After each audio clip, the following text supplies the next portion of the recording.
राष्ट्रीय अर्थव्यवस्था की जीवन रेखाएं। इस चैप्टर के अंतर्गत हम भारत में पाए जाने वाले विभिन्न प्रकार के परिवहन और संचार के माध्यमों का अध्ययन करेंगे। इसके अंतर्गत हम निम्नलिखित विषयों का अध्ययन करेंगे। सबसे पहले हम पढ़ेंगे परिवहन का क्या अर्थ होता है। मनुष्यों, जानवरों और विभिन्न प्रकार के वाहनों का उपयोग करके व्यक्तियों और वस्तुओं को एक स्थान से दूसरे स्थान तक लाने ले जाने का जो माध्यम होता है वो परिवहन कहलाता है। परिवहन का महत्व। परिवहन एक सेवा है जो समाज की बुनियादी जरूरतों को पूरा करने के लिए बनाया गया है। प्रत्येक राष्ट्र ने रक्षा उद्देश्यों के लिए विभिन्न प्रकार के परिवहन विकसित किए हैं। परिवहन कुशल संचार के साथ तीव्र परिवहन बिखरे हुए लोगों के बीच सहयोग और एकता को बढ़ावा देता है। यानी कि परिवहन हमारे समय की बचत करता है और हमें एक स्थान से दूसरे स्थान तक ले जाने के लिए सहयोग करता है। आवश्यकता के अनुसार परिवहन का चयन किया जाता है। व्यक्ति की जिस प्रकार की आवश्यकताएं हैं, उसके पास जितना समय है, जिस प्रकार के सामान को उसने एक जगह से दूसरी जगह ले जाना है, उस आधार पर व्यक्ति किसी भी प्रकार के परिवहन का चयन करता है। परिवहन के अलग अलग माध्यम हैं, जिसमें सबसे पहले है स्थल परिवहन। स्थल परिवहन हम उस परिवहन को कहते हैं जो भूमि के ऊपर परिवहन किया जाता है। इसके अंतर्गत दो प्रकार का परिवहन होता है, सड़क परिवहन और रेल परिवहन। दूसरे प्रकार का परिवहन है जल परिवहन। यह भी दो प्रकार का होता है, आंतरिक जल मार्ग और समुद्री जल मार्ग। तीसरे प्रकार का परिवहन वायु परिवहन और आखिरी परिवहन है पाइपलाइन परिवहन। आगे हम इन अलग अलग परिवहन के माध्यमों को विस्तृत रूप से अध्ययन करेंगे। सबसे पहले स्थल परिवहन। भारत में कच्ची सड़कों का उपयोग परिवहन के लिए प्राचीन काल से ही किया जाता रहा है। आर्थिक तथा प्रौद्योगिकी विकास के साथ भारी मात्रा में सामानों तथा लोगों को एक स्थान से दूसरे स्थान पर ले जाने के लिए पक्की सड़कों तथा रेल मार्गों का विकास किया गया है। इसमें हम सबसे पहले पढ़ेंगे सड़क परिवहन के बारे में। भारत का सड़क जाल विश्व का दूसरा सबसे बड़ा सड़क जाल है, जिसकी लंबाई 54.8 लाख किलोमीटर है 2016-17 के आंकड़ों के अनुसार। महत्व। छोटी दूरी के लिए सड़क परिवहन सबसे किफ़ायती है। अगर हमें छोटी दूरी तय करनी है, जैसे आपको घर से बाजार जाना है या कुछ दूरी का स्थान तय करना है, तो उसमें सड़क परिवहन सबसे ज़्यादा उपयोगी होता है। रेल लाइन की अपेक्षा सड़कों की जो निर्माण लागत है वो भी कम होती है। पहाड़ी क्षेत्रों में भी सड़कें निर्मित की जा सकती हैं। सड़क परिवहन घर से घर तक जो सेवा होती है, जिसको हम डोर टू डोर सर्विस बोलते हैं, वो प्रदान करता है। सड़क परिवहन अन्य परिवहनों के साधनों के उपयोग में एक कड़ी के रूप में भी कार्य करता है। यानी कि जो सड़क परिवहन है वो अलग अलग प्रकार के परिवहन के जो माध्यम है उनको जोड़ने का भी काम करता है। जैसे रेलवे स्टेशन से हवाई अड्डा, समुद्री पतन। भारत में सक्षमता के आधार पर सड़कों को वर्गीकृत किया जाता है, जिसका वर्णन इस प्रकार से है। सबसे पहले राष्ट्रीय राजमार्ग। वे प्रमुख सड़कें जिन्हें केंद्र सरकार द्वारा निर्मित एवं अनुरक्षित किया जाता है, राष्ट्रीय राजमार्ग कहलाती हैं। इन सड़कों का उपयोग अंतर्राज्यीय परिवहन तथा सामरिक क्षेत्रों तक रक्षा सामग्री एवं सेना के आवागमन के लिए किया जाता है। यानी कि जो राष्ट्रीय राजमार्ग हैं वो अलग अलग राज्यों को एक दूसरे से जोड़ते हैं तथा हमारे जो सीमा के ऊपर जो सेनाएं होती हैं उन तक जो सामग्री होती है, सैन्य सामग्री होती है, उसको पहुंचाने का काम भी इन्हीं राष्ट्रीय राजमार्गों के द्वारा किया जाता है। राष्ट्रीय महामार्गों की लंबाई पूरे देश की लंबाई का 2% है, किंतु ये सड़क यातायात के 40% भाग का वहन करते हैं। यानी कि हमारे देश में जितनी लंबाई है सड़क मार्गों की, उसका केवल 2% भाग ही राष्ट्रीय राजमार्गों की लंबाई है। लेकिन इन मार्गों के द्वारा देश का कुल ढोया जाने वाला जो सामान है, उसका 40% भाग इन्हीं राजमार्गों के द्वारा होता है, इन्हीं राजमार्गों के द्वारा किया जाता है। ये महामार्ग राज्यों की राजधानियों, प्रमुख नगरों, महत्वपूर्ण पत्तनों तथा रेलवे जंक्शनों को भी जोड़ते हैं। इनका निर्माण व रखरखाव केंद्रीय लोक निर्माण विभाग CPWD के अधिकार क्षेत्र में है।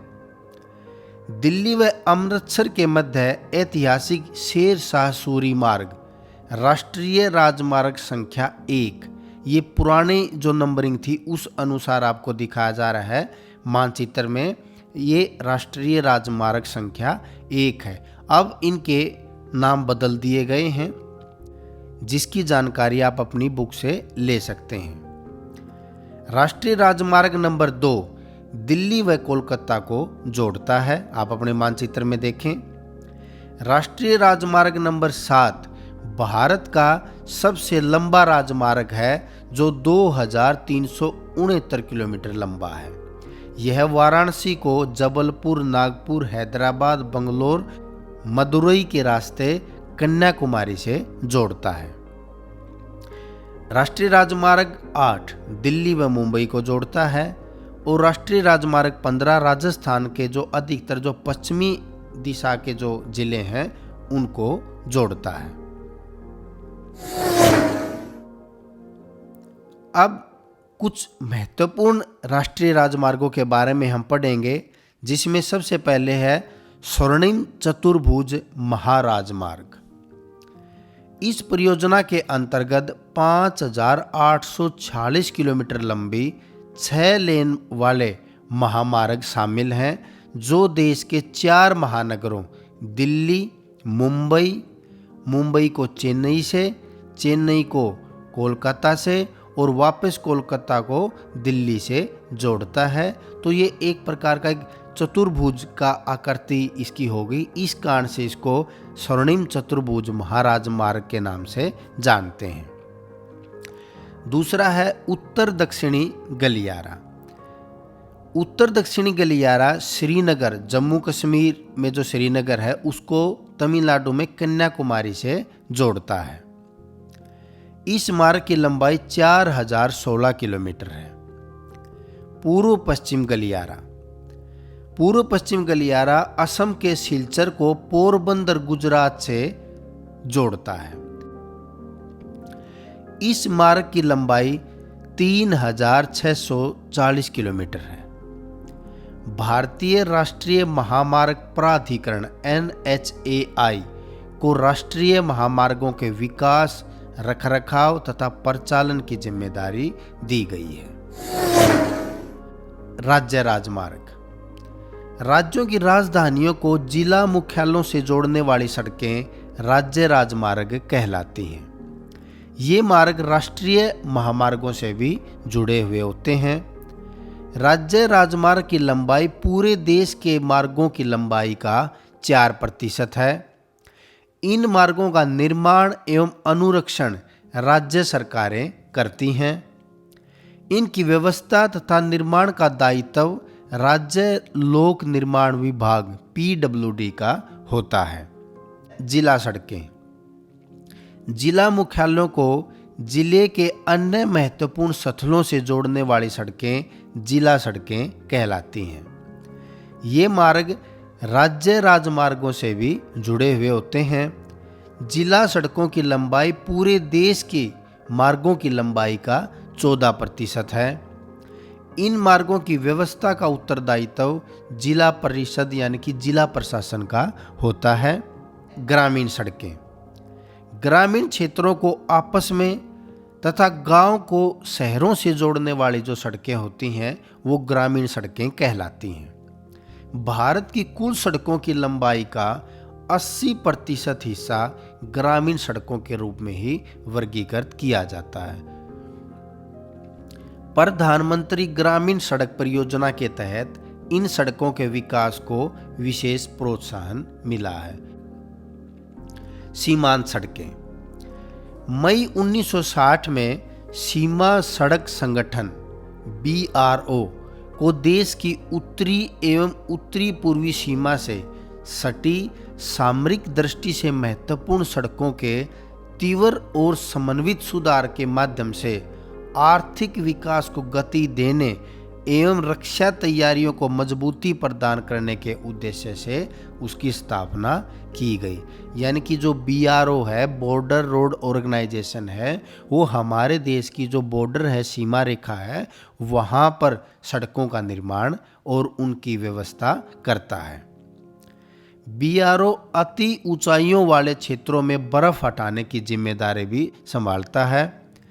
इसने अति ऊंचाई वाले पर्वतीय क्षेत्रों में चंडीगढ़ को मनाली, जो कि हिमाचल प्रदेश में है, तथा लेह लद्दाख से जोड़ने वाली सड़क भी बनाई है। यह सड़क समुद्र तल से औसतन 4270 मीटर की ऊंचाई पर स्थित है। अन्य सड़कें। सड़क निर्माण में प्रयुक्त पदार्थ के आधार पर भी सड़कों को कच्ची व पक्की सड़कों में वर्गीकृत किया जाता है। पक्की सड़कें सीमेंट, कंक्रीट व तारकोल द्वारा निर्मित होती है। ये बारहमासी सड़कें हैं जिनके ऊपर वर्षा ऋतु के समय भी परिवहन आसानी से किया जा सकता है। कच्ची सड़कें वर्षा ऋतु में अनुपयोगी हो जाती हैं। सड़क घनत्व। प्रति 100 वर्ग किलोमीटर क्षेत्र में सड़कों की लंबाई को सड़क घनत्व के नाम से जाना जाता है। देश में सड़कों का वितरण एक सा नहीं है। इनका घनत्व जम्मू कश्मीर में 12.14 किलोमीटर प्रति 100 वर्ग किलोमीटर से केरल में 517.77 किलोमीटर प्रति 100 वर्ग किलोमीटर, यानी कि केरल में सड़कों का घनत्व भारत में सबसे ज़्यादा है और जम्मू कश्मीर क्योंकि एक पर्वतीय राज्य होने के कारण वहाँ पर सड़कों का घनत्व कम है। ये आंकड़े 31 मार्च 2011 के अनुसार हैं। सड़कों का राष्ट्रीय घनत्व 142.68 किलोमीटर प्रति 100 वर्ग किलोमीटर 2011 के अनुसार था। रेल परिवहन। भारतीय रेल विश्व के सर्वाधिक लंबे रेल जालों में से एक है। मुंबई, जिसको उस समय बंबई के नाम से जाना जाता था, बंबई से ठाणे के बीच 34 किलोमीटर लंबी रेल लाइन निर्मित की गई। रेल परिवहन माल एवं यात्री परिवहन को सुगम बनाने तथा आर्थिक वृद्धि में भी योगदान देता है।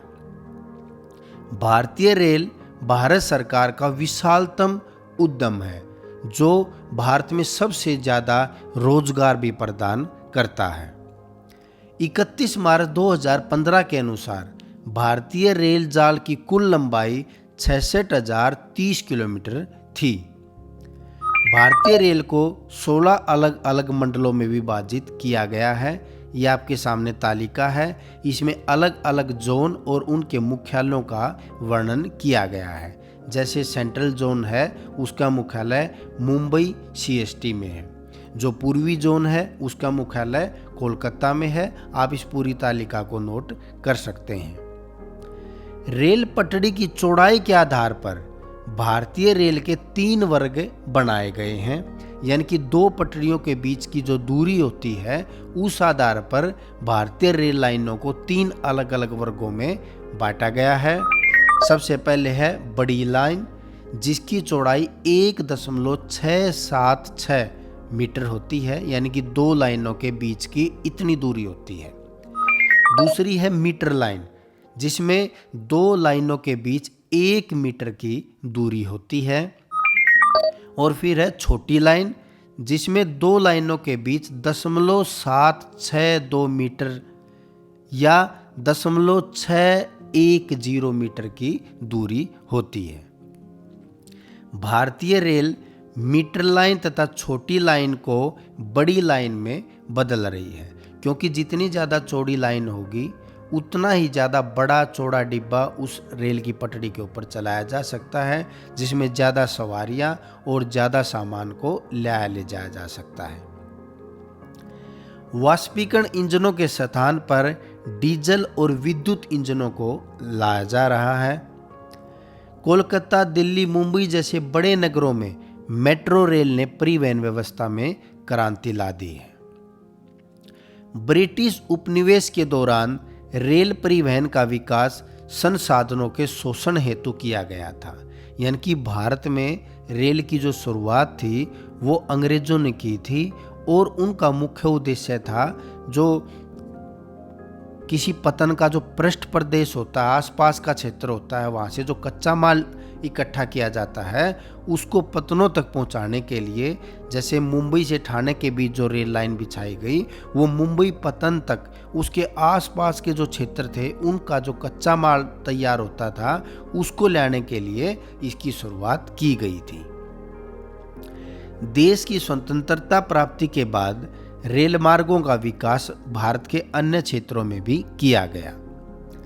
इसमें सबसे महत्वपूर्ण है कोंकण रेलवे, जिसका निर्माण 1998 में पूरा हुआ।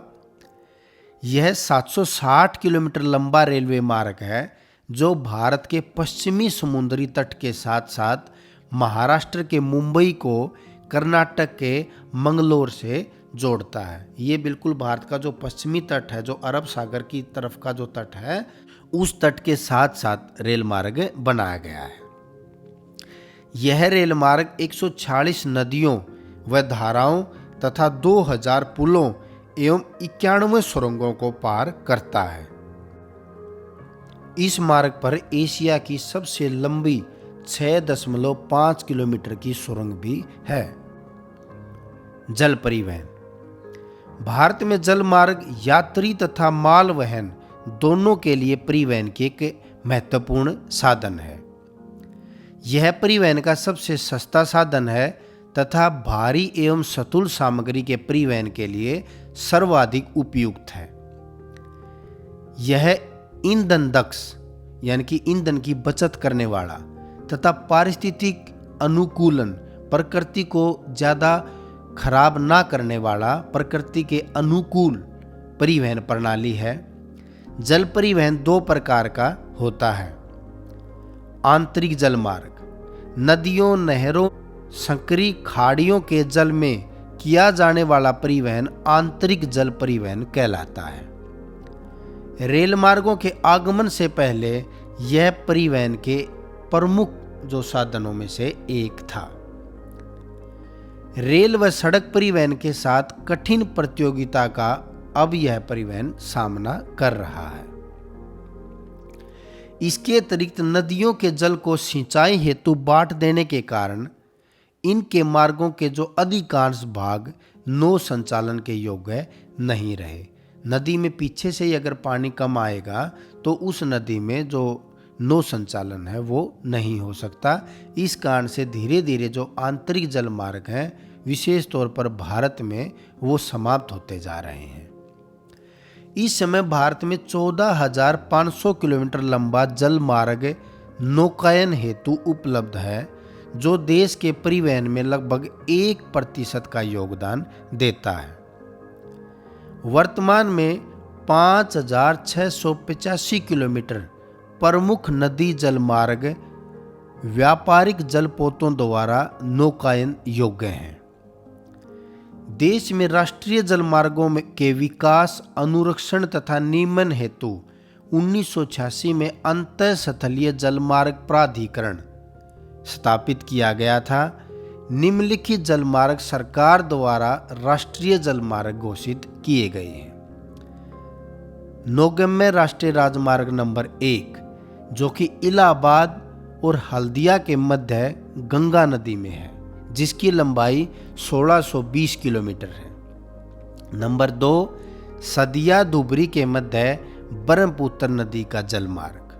नंबर 3 कोटापुरम कोल्लम केरल में पश्चिमी तटीय नहर उद्योग मंडल तथा चंपकारा नहरें।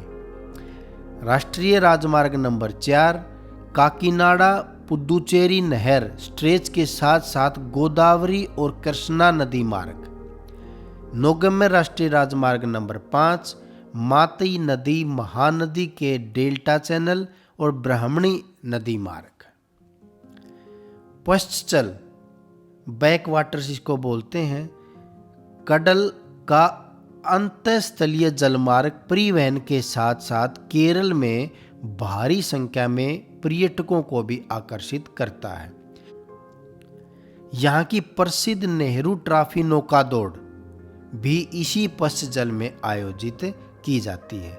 पश्चजल एक प्रकार की ऐसी जगह होती है जहाँ पर समुद्र का जो जल है वो सतलीय भाग के अंदर तक होता है। उस जगह को बैकवाटर या पश्चजल के नाम से जाना जाता है।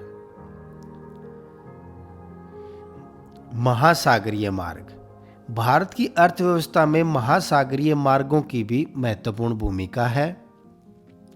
भारत में भार के अनुसार लगभग 95% तथा मूल्य के अनुसार 70% विदेशी व्यापार महासागरीय मार्गों द्वारा होता है। अंतर्राष्ट्रीय व्यापार के साथ साथ समुद्री मार्गों का उपयोग देश की मुख्य भूमि तथा द्वीपों के बीच परिवहन के लिए भी होता है। अब हम भारत के कुछ प्रमुख समुद्री पतनों का अध्ययन करेंगे।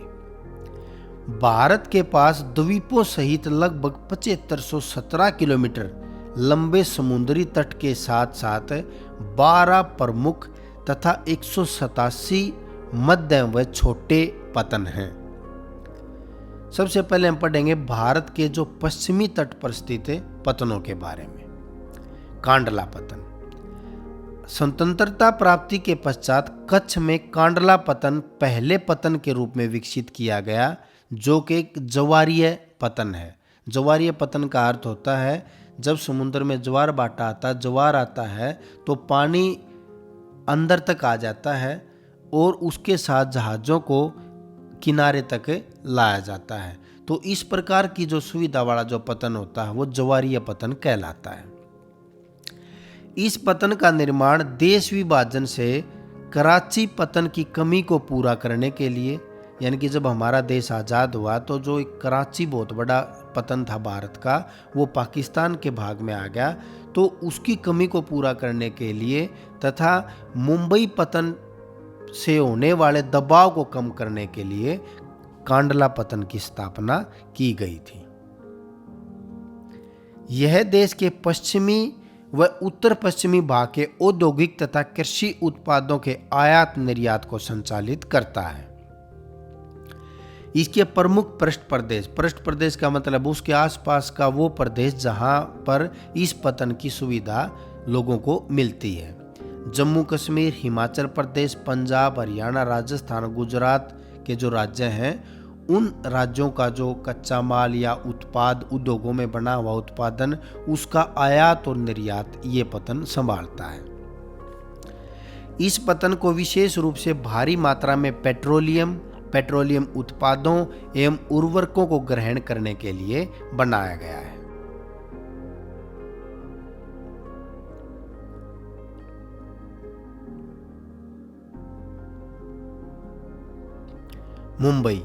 मुंबई एक प्राकृतिक पतन है और देश का सबसे बड़ा पतन है। यह पतन मध्य पूर्व भूमध्य सागरीय देशों, उत्तरी अफ्रीका, उत्तर अमेरिका तथा यूरोप के देशों के समुद्री मार्गों के निकट स्थित है, जहां से देश के विदेशी व्यापार का अधिकांश भाग संचालित किया जाता है। इसके पृष्ठ प्रदेश हैं मध्य प्रदेश, महाराष्ट्र और गुजरात। जवाहरलाल नेहरू पतन।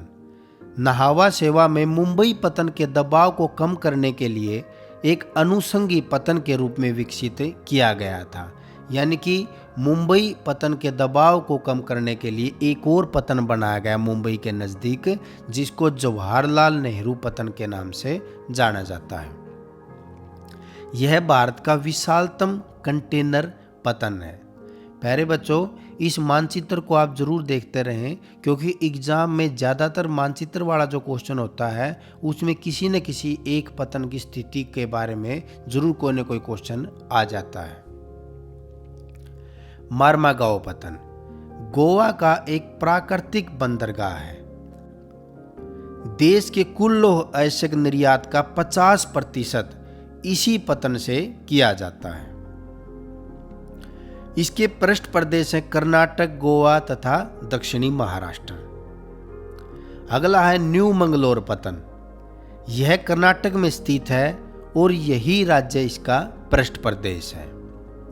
यह पतन लौह अयस्क, उर्वरक, पेट्रोलियम उत्पादों, खाद्य तेलों, कॉफी, चाय आदि का निर्यात करता है। कोची पतन बेवानंद कायाल, जो कि एक लेगून है, लेगून हम बोलते हैं खारे पानी की झील को, के मुहाने पर यह कोची पतन स्थित है, जिसे क्वीन ऑफ द अरेबियन सी, अरब सागर की रानी के लोकप्रिय नाम से भी जाना जाता है। इस पतन को सवेज कोलंबो मार्ग के पास स्थित होने का बहुत लाभ प्राप्त होता है। यानी कि ये जो पतन है, कोलंबो से जो सवेज नहर का जो मार्ग जाता है उस मार्ग के रास्ते में ये आता है, जिसका इसको बहुत लाभ प्राप्त होता है। इसके पृष्ठ प्रदेश हैं केरल, दक्षिणी कर्नाटक तथा दक्षिणी पश्चिमी तमिलनाडु।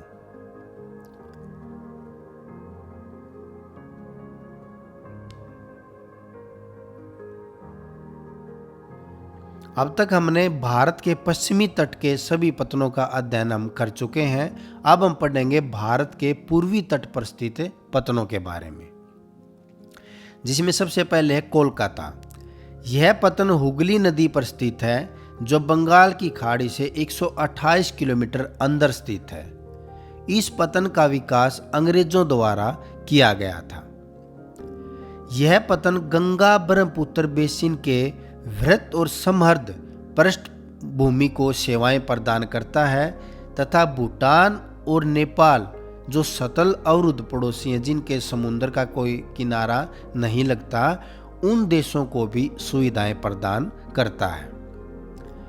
इसके पृष्ठ प्रदेश हैं उत्तर प्रदेश, बिहार, झारखंड, पश्चिम बंगाल, सिक्किम और उत्तरी पूर्वी राज्य। ज्वारीय पतन होने के कारण तथा हुगली के तल छट जमाव से इसे नियमित रूप से साफ करना पड़ता है। हल्दिया, यह पतन कोलकाता से 105 किलोमीटर दूर स्थित है। लौह अयस्क, कोयला, पेट्रोलियम उत्पाद, जूट एवं जूट उत्पाद, उर्वरक, कपास आदि का निपटान करता है। पारादीप पतन, यह महानदी डेल्टा पर स्थित सबसे गहरा पतन है, जो भारी जलपोतों के निपटान के लिए अनुकूल है। इस पतन से मुख्य रूप से लौह अयस्क का निपटान किया जाता है। पृष्ठ प्रदेश हैं ओडिशा, झारखंड और छत्तीसगढ़।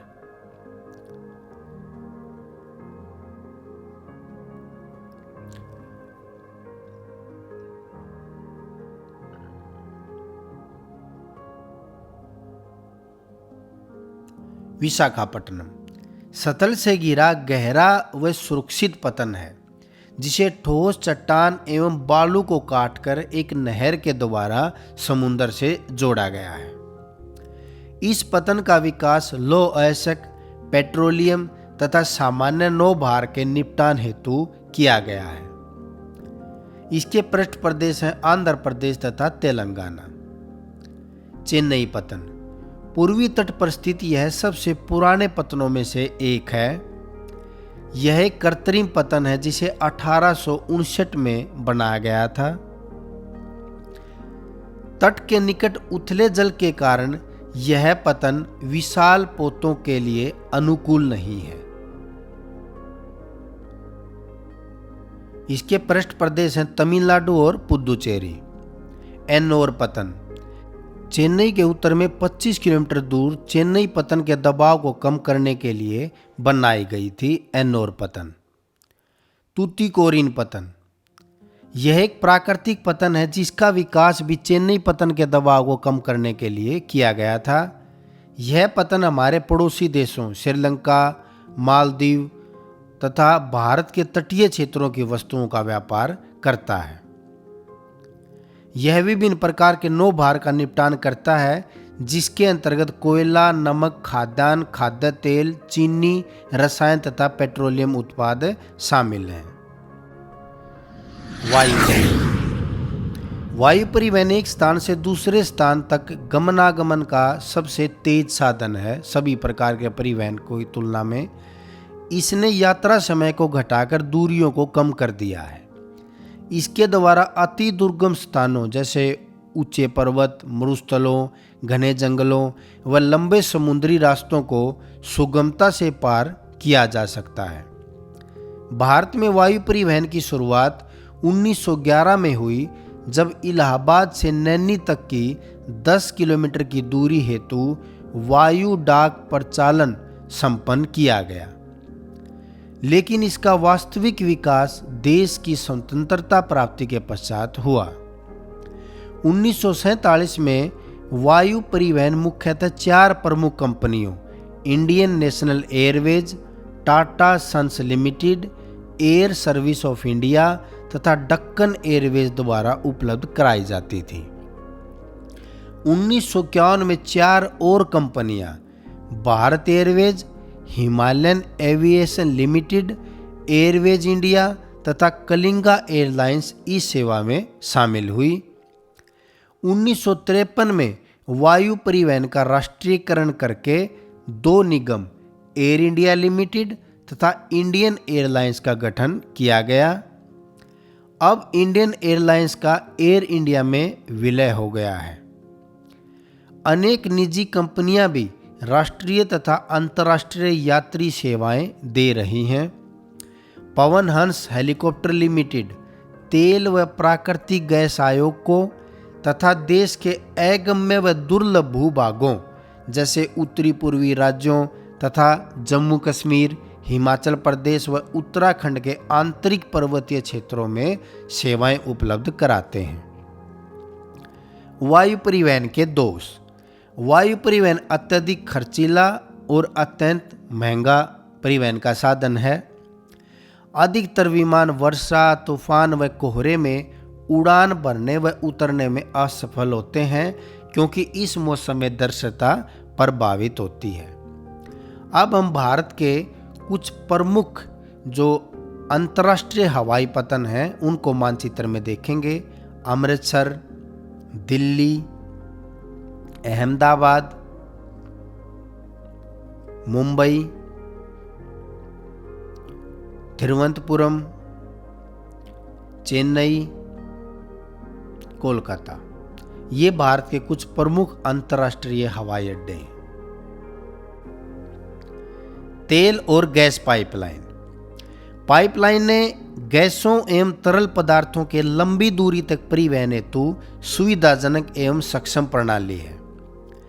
पाइपलाइन का प्रयोग कच्चा तेल क्षेत्रों से तेल तथा प्राकृतिक गैस क्षेत्रों से गैस को शोधनशालाओं, उर्वरक कारखानों व बड़े ताप विद्युत घरों तक पहुंचाने में किया जाता है। ठोस पदार्थों को भी घोल या गारा यानी कि उनको तरल अवस्था में बदलकर पाइपलाइनों के द्वारा भेजा जा सकता है। पाइपलाइन बिछाने की प्रारंभिक लागत अधिक होती है, लेकिन इसको चलाने की लागत न्यूनतम होती है। वाहनांतरण देरी यानी कि सड़क के रास्ते जाम वगैरह की जो समस्या होती है, जो परिवहन में देरी करती है, वो देरी पाइपलाइन के परिवहन में नहीं होती और ना ही रास्ते में कोई वेस्टेज होती है। इसलिए पाइपलाइन का जो परिवहन है वो तेल व गैस जैसे पदार्थों के लिए बहुत ही उपयोगी परिवहन व्यवस्था है। पेट्रोलियम एवं प्राकृतिक गैस मंत्रालय के अधीन स्थापित ऑयल इंडिया लिमिटेड कच्चे तेल एवं प्राकृतिक गैस के अन्वेषण, उत्पादन और परिवहन व्यवस्था में संलग्न है। इसे 1959 में कंपनी के रूप में निगमित किया गया था।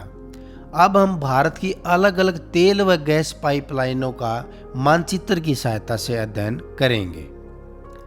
एशिया की पहली 1157 किलोमीटर लंबी देश पारीय तेल पाइपलाइन असम के नाहरकटिया तेल क्षेत्र से बरौनी के तेल शोध कारखानों तक उसका निर्माण किया गया।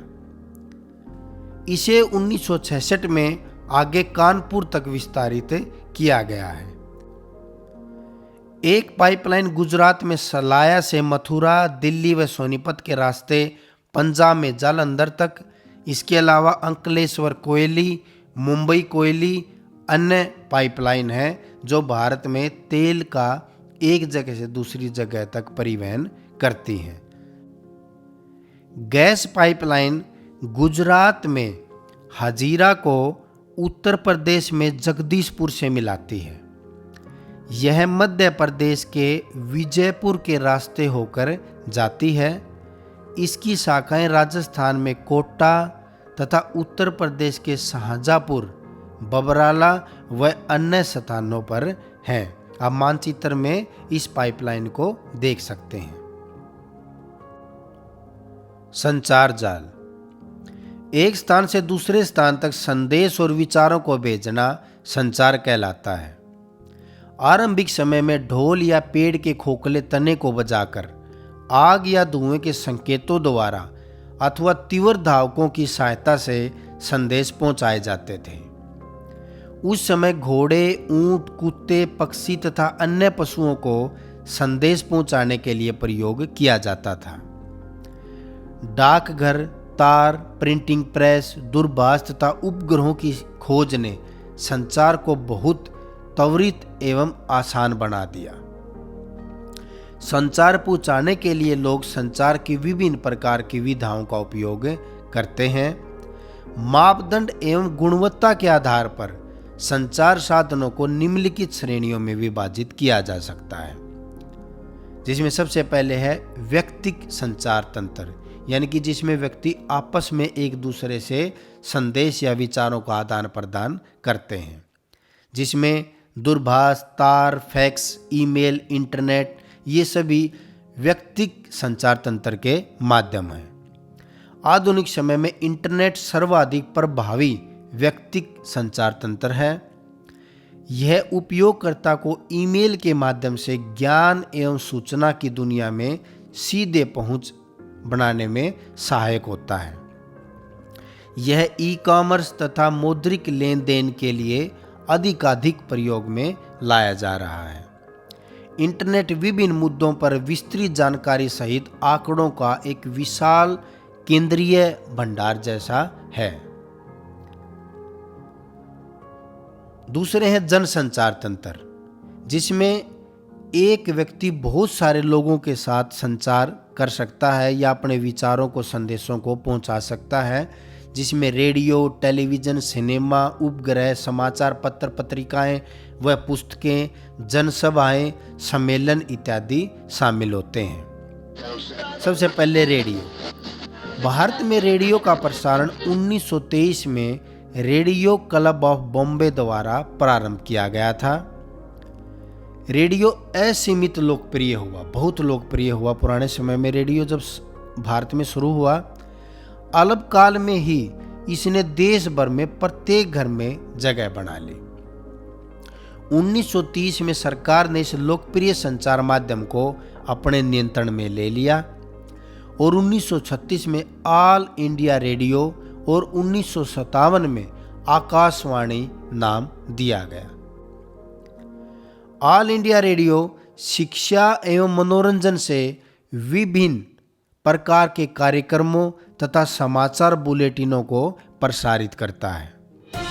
टेलीविज़न सूचना के प्रसार और आम लोगों को शिक्षित करने में टेलीविज़न प्रसारण एक अत्यधिक प्रभावी दृश्य श्रव्य माध्यम के रूप में उभरा है। भारत में 1959 में टेलीविज़न का प्रसारण आरंभ हुआ है, जो राष्ट्रीय राजधानी दिल्ली तक ही सीमित था। 1972 के बाद कई अन्य केंद्र भी चालू हुए और 1976 में टीवी को ऑल इंडिया रेडियो से अलग कर दिया गया और इसे दूरदर्शन के रूप में एक अलग पहचान दी गई। इनसैट 1A जो कि राष्ट्रीय टेलीविजन DD1 का प्रसारण करने में भी सहयोग देता है के चालू होने के बाद समूचे नेटवर्क के लिए साझा राष्ट्रीय कार्यक्रमों की शुरुआत की गई और इन्हें देश भर के पिछड़े और सुदूर ग्रामीण क्षेत्रों तक विस्तारित किया गया। सिनेमा भारत विश्व में सर्वाधिक चलचित्र निर्मित करता है। अलग अलग विषयों पर बनी फिल्में भी जनसंचार का माध्यम बनती हैं। भारतीय व विदेशी सभी फिल्मों को प्रमाणित करने का अधिकार केंद्रीय फिल्म प्रमाणन बोर्ड को है। अब हम पढ़ेंगे उपग्रह संचार के बारे में। उपग्रह संचार की स्वयं में एक विधा है और ये संचार के जो अलग अलग साधन हैं उनको भी नियमन करती है, यानी कि उनको भी सहयोग देती है संचालित करने में। उपग्रह संचार आर्थिक एवं सामरिक कारणों से अत्यधिक महत्वपूर्ण है। उपग्रह से प्राप्त चित्रों का मौसम के पूर्वानुमान, प्राकृतिक आपदाओं की निगरानी, सीमा क्षेत्रों की चौकसी आदि के लिए भी उपयोग किया जाता है। भारत की उपग्रह प्रणाली को उद्देश्यों के आधार पर दो भागों में वर्गीकृत किया जा सकता है। इंडियन नेशनल सैटेलाइट सिस्टम, जिसको इनसैट के नाम से जानते हैं, तथा Indian remote sensing satellite system IRS। INSAT की स्थापना 1983 में हुई थी। यह एक बहुउद्देशीय उपग्रह प्रणाली है जो दूर संचार, मौसम विज्ञान संबंधी अवलोकनों तथा विभिन्न अन्य आंकड़ों एवं कार्यक्रमों के लिए उपयोगी है। IRS उपग्रह प्रणाली मार्च 1988 में रूस के वेकानूर IRS-1A के प्रक्षेपण के साथ आरंभ हो गई थी। भारत ने भी अपना प्रक्षेपण वाहन PSLV polar satellite launch vehicle विकसित किया है जो अलग अलग प्रकार के उपग्रहों को लॉन्च करने में प्रयोग किया जाता है। 1993 से PSLV श्रेणी की उपग्रहों को अंतरिक्ष में भेजा जा रहा है। 18 अप्रैल 2001 को भारत हरिकोटा लॉन्चिंग पैड से GSLV को अंतरिक्ष में स्थापित करके विश्व की एक नई अंतरिक्ष शक्ति बन गया है। हैदराबाद स्थित नेशनल रिमोट सेंसिंग सेंटर आंकड़ों के अधिग्रहण एवं प्रक्रमण की सुविधा उपलब्ध कराता है। प्राकृतिक संसाधनों के प्रबंधन के लिए भी उपग्रह बहुत ही उपयोगी होते हैं।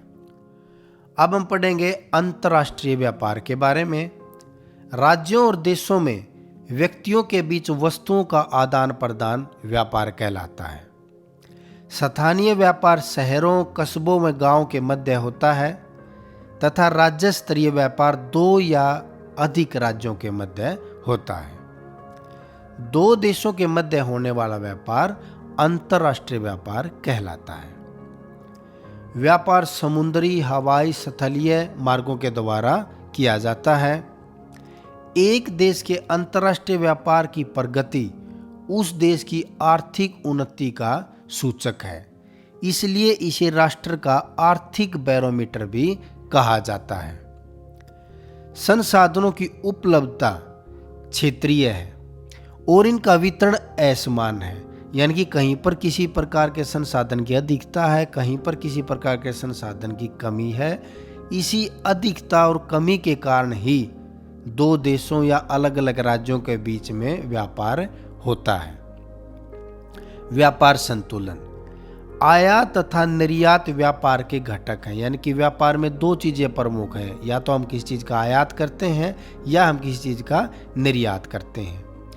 आयात व निर्यात का अंतर ही देश के व्यापार संतुलन को निर्धारित करता है। यदि आयात का मूल्य देश के निर्यात मूल्य की अपेक्षा अधिक है, वो देश का व्यापार संतुलन नेगेटिव, ऋणात्मक अथवा प्रतिकूल होता है। यानी कि हम आयात ज़्यादा मूल्य का कर रहे हैं और निर्यात कम मूल्य का कर रहे हैं, तो इस प्रकार का व्यापार संतुलन ऋणात्मक व्यापार संतुलन कहलाता है। भारत का व्यापार संतुलन लगभग सदा ऋणात्मक होता है।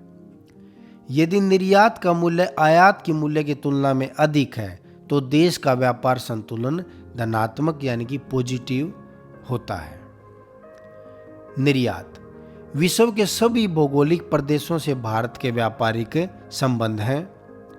भारत से निर्यात होने वाली प्रमुख उत्पाद कृषि से संबंधित उत्पाद, खनिज व आवश्यक, रत्न व जवाहरात तथा पेट्रोलियम उत्पाद आदि भारत में सबसे ज्यादा मात्रा में निर्यात की जाने वाली वस्तुएं हैं। आयात भारत निम्नलिखित उत्पादों का आयात करता है। पेट्रोलियम तथा पेट्रोलियम उत्पाद, मोती, बहुमूल्य रत्न, कोयला, उर्वरक, खाद्यान्न, वनस्पति तेल व न्यूज प्रिंट छपाई मशीन। अंतर्राष्ट्रीय व्यापार में पिछले 15 वर्षों में भारी बदलाव आया है और वस्तुओं के आदान प्रदान की अपेक्षा सूचनाओं, ज्ञान तथा प्रौद्योगिकी का आदान प्रदान भी बढ़ा है। भारत अंतर्राष्ट्रीय स्तर पर एक सॉफ्टवेयर महाशक्ति के रूप में उभरा है तथा सूचना प्रौद्योगिकी के माध्यम से अत्यधिक विदेशी मुद्रा अर्जित कर रहा है। पर्यटन पिछले कुछ दशकों में पर्यटन उद्योग में महत्वपूर्ण वृद्धि हुई है। पर्यटन राष्ट्रीय एकता को प्रोत्साहित करता है तथा स्थानीय हस्तकला व सांस्कृतिक उद्यमों को बढ़ावा देता है। अंतर्राष्ट्रीय स्तर पर यह हमें संस्कृति तथा विरासत की समझ विकसित करने में सहायक है। विदेशी पर्यटक भारत में विरासत पर्यटन, पर्यावरण, रोमांचकारी, सांस्कृतिक, चिकित्सा तथा व्यापारिक पर्यटन के लिए आते हैं। पर्यटन उद्योग के विकास हेतु विभिन्न प्रकार के पर्यटन को बढ़ावा देने के भारतीय सरकार द्वारा प्रयास किए जा रहे हैं। इस प्रकार से हमारा चैप्टर कंप्लीट हुआ और इस चैप्टर के कुछ महत्वपूर्ण क्वेश्चन इस प्रकार से हैं। परिवहन का क्या अर्थ और महत्व है, परिवहन के अलग अलग माध्यम कौन कौन से हैं और इन अलग अलग माध्यमों का आप मानचित्र की सहायता से वर्णन कीजिए। वायु परिवहन, जल परिवहन, सतल परिवहन, तेल और गैस पाइपलाइन परिवहन, संचार जाल किसे कहा जाता है, व्यक्तिगत संचार तंत्र और जन संचार तंत्र के बीच में क्या अंतर है, उपग्रह संचार प्रणाली क्या होती है, अंतर्राष्ट्रीय व्यापार किसे कहते हैं, पर्यटन एक व्यापार के रूप में किस प्रकार से उभर रहा है, ये इस चैप्टर के प्रमुख क्वेश्चंस हैं।